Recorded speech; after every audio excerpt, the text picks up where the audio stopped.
Mun veli teki just vinkkivideon akustisen kitaran äänittämiseen ja mä ajattelin, että viulistitkin kaipaa ideoita.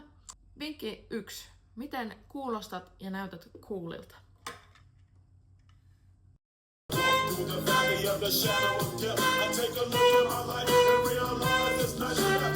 Jos sä haluat sun soundi enemmän countryin, hattu.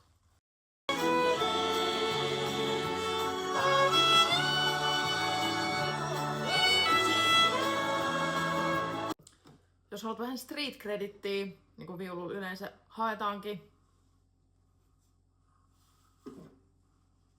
pipo.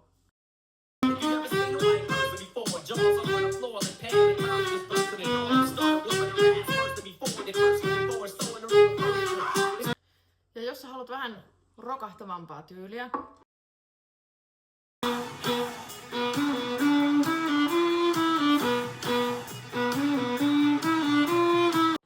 siinä tämän päivän vinkit viulun äänitykseen ja toivottavasti näistä oli apua.